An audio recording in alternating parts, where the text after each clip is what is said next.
Serious what needs more awareness. The negative effect of schools on mental health and suicide rates in children teens. I had severe insomnia as a child teen, which wasn't helped by the fact that my parents were having a rough patch and my mom would sleep on the couch with the TV on right outside my room. Because of that, getting up at 6 AM to go to school was hard and it definitely contributed to my depression.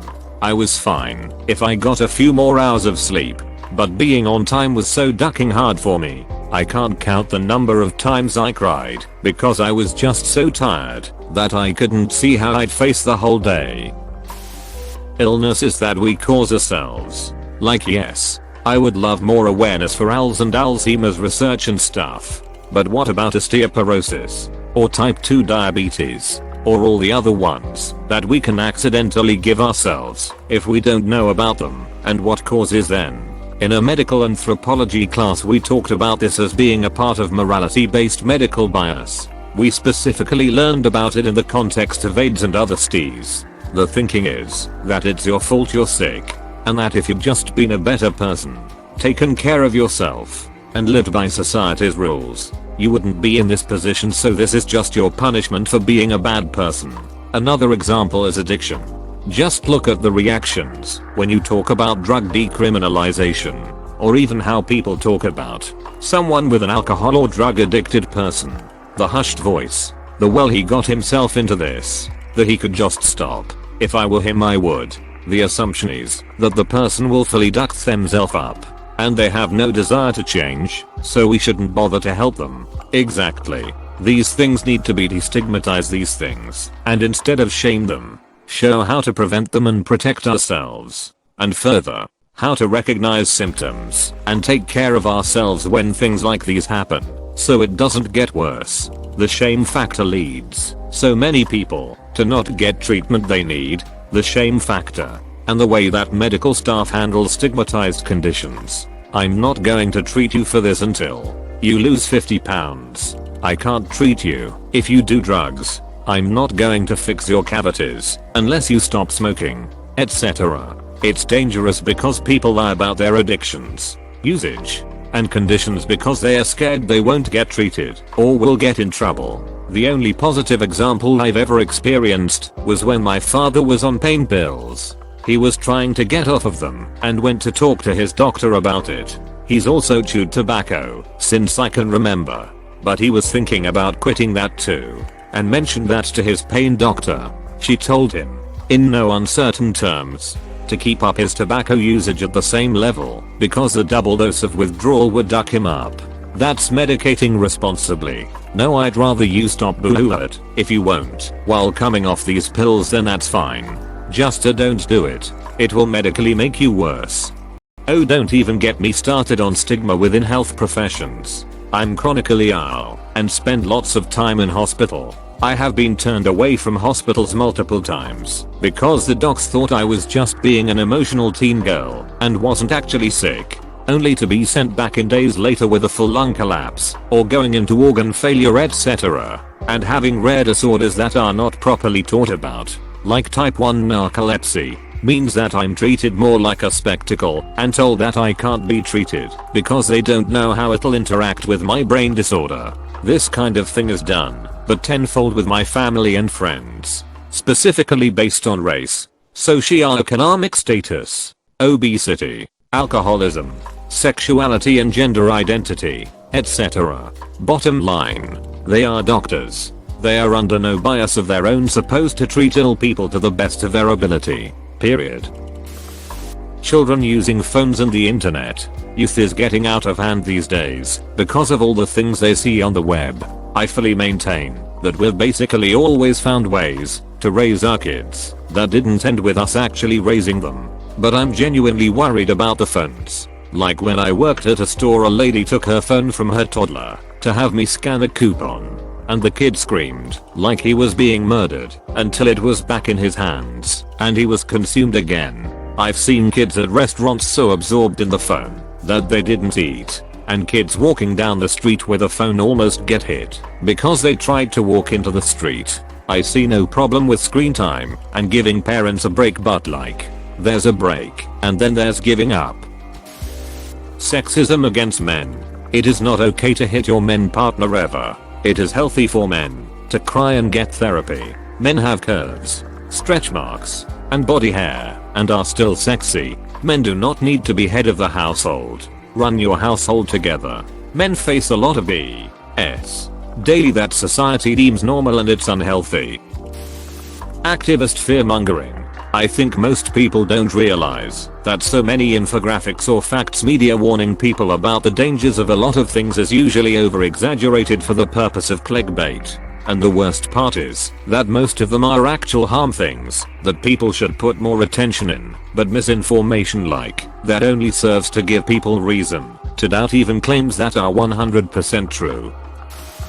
Depression and PTSD in first responders. Police officers, firefighters, and paramedics suffer the same mental trauma as many veterans do. A firefighter might have to hold a badly injured person as they slip away from life, and they have no time to process such an event. Suicides among first responders is higher than the national average in the US. A family friend of mine is an EMT. We were all on a group camping trip once. When he was asked about what had been going on at work recently, he immediately launched into this story of getting a call from firefighters about carbon monoxide poisoning in a house they'd gotten a call from.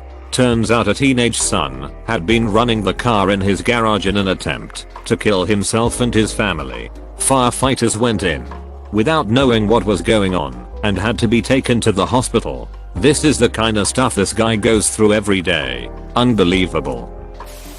Epilepsy for sure. There is so much misinformation out there. It's ridiculous because even though it's 2021, we are still in the dark ages as far as public awareness goes. Did you know that there are 44 different kinds of seizures? Yeah.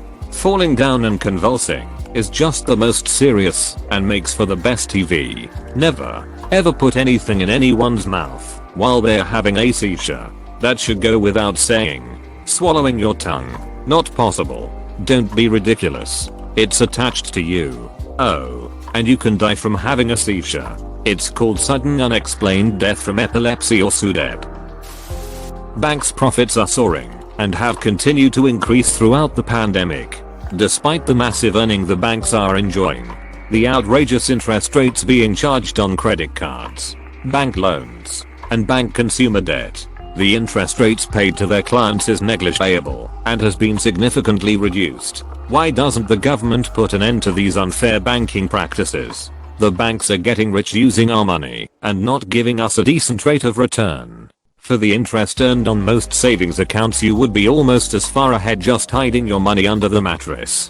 Don't invest in bank savings. Invest in something productive like stocks. There's too many middlemen between bank savings account and actual assets that earn money. Also, unsecured loans are as risky as ever, if not worse. While secured loans are extremely inexpensive right now, don't take out a loan for something that won't make you money. Mental health is already gaining awareness, but one thing I want to especially bring up is the fact that people with mental health issues aren't always medically diagnosed. Of course, you can always tell when someone's faking it, but that doesn't mean that someone is being overdramatic if they say that they might have a mental illness. Fairy Creek. Canada is cutting down its last old growth forests, 2,000+ unto shade forests with the use of police force. More than 400 people have been arrested trying to stop this nonsense. All if those is being pushed during the pandemic because people aren't looking. Journalists still aren't allowed into the area. There's an exclusion zone set up miles away from where the action is happening for press. Our government seems to be genuinely taking the stance of, well, once all the forests are all cut down, it won't matter anymore. We have people poaching old trees from national parks. To talk about Fairy Creek itself though, and how comically evil this all is. Fairy Creek is the upstream to the St. John Ecological Reserve. It's the only upstream. It's the Untershade mountain ridge that the rain and mist catch on that then turns into the river, estuary, and ocean ecological reserve. It will just dry up if this is clear cut. The protests right now are to stop roads being built because loggers keep coming at them with bulldozers. That type 1 diabetes is an autoimmune disease and completely independent of lifestyle choices. The immune system attacks the pancreas, killing the beta cells, which are the ones that produce insulin. Congratulations. You are now a diabetic who has to take insulin injections until the day you die. It also is not a death sentence. I've run into multiple people who think diabetics only live a few years before dying. It's been 20 years for me now.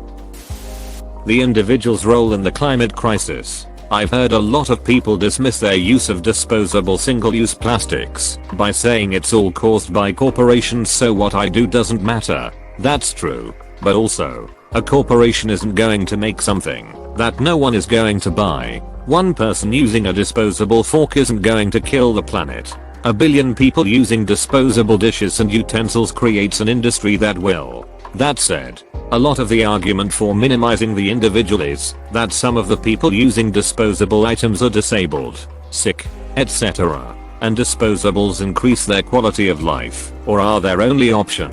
And those people shouldn't feel guilt over needing accommodations to live. It's not an easy topic to make a decision on. But healthy people using sheets of tinfoil or plastic wrap without a thought and saying 97% of consumer waste comes from corporations as a way to shut other people up are a bit out of touch. Crappy mental health employees. Like the one mental hospital in Alaska where they starved, neglected, and abused patients and wouldn't let them leave. People also don't understand how serious the trash islands and the oceans are. So many things harmful to the world in general could be replaced with something less harmful, but people that control said harmful things prioritize money over the world's health. Homelessness is also a lot more serious than people make it out to be, because homeless people should just get a job. It's hard to get a job when first impressions are all about how you clean up. I think people need to be more aware of the world we live in. Like actual reality. The planet heating up. The democracy of America being a meter gained by an incredibly small amount of people, politicians, compared to the amount of people they are supposed to represent. And the fact that a disease brought the economy of several nations to its knees and nobody is doing anything to try to improve any of it. We are so desperate to escape that we spend so much time and money on all of the wrong things, rather than making ourselves aware and embracing the changes we have to make. There are people that miss rent payments because they bought too many skins in a video game and nobody is talking about it as a problem. We have massive industry built around portraying alcohol, lethal poison, as not just a social norm, but a necessity. We need to be more aware of our reality. Bot propaganda on social media sites. Even here on Reddit, their sentence structure and grammar has gotten near perfect. Now any wacko with $1 million can buy a misinformation campaign staffed and run by nobody, just whoever tells the robots what to say. This is turning our online spaces into disingenuous ideological breeding grounds, and everyone's like ahaha Twitter bot go brrr. But in reality this is ducking terrifying and should maybe be illegal. There's this eating disorder called ARFID, avoidant restrictive food intake disorder. It works similarly to a kind of food phobia and usually shows up in children from age 2 to 6 when force-fed or confronted with specific foods outside of their list of safe foods. People with ARFID show all the typical signs of panic: rapid heartbeat, sweating, crying, and sometimes screaming and vomiting. ARFID can be related to anxiety disorders or autism and is usually triggered by some kind of trauma in the person's early life, emphasis on usually. I've dealt with it for over 14 years, and people always insist on calling it picky eating. It's not. It's a real disorder and it's on the DSM-V. So many people find the ARFID community in their 20s and 30s by accident and are like, wow, so that's what I've had for my entire life. People tend to see eating disorders as just anorexia and bulimia, when there are so many more in need of awareness. The lack of access us poor people have to updated tech. I likely just lost out on a potential job because I have no access to Zoom, and stupid companies who live under a rock refuse to even conceive of the idea that some people need to interview by phone call or in person only. My laptop and phone are old enough that Zoom won't work on them. There should always be another option.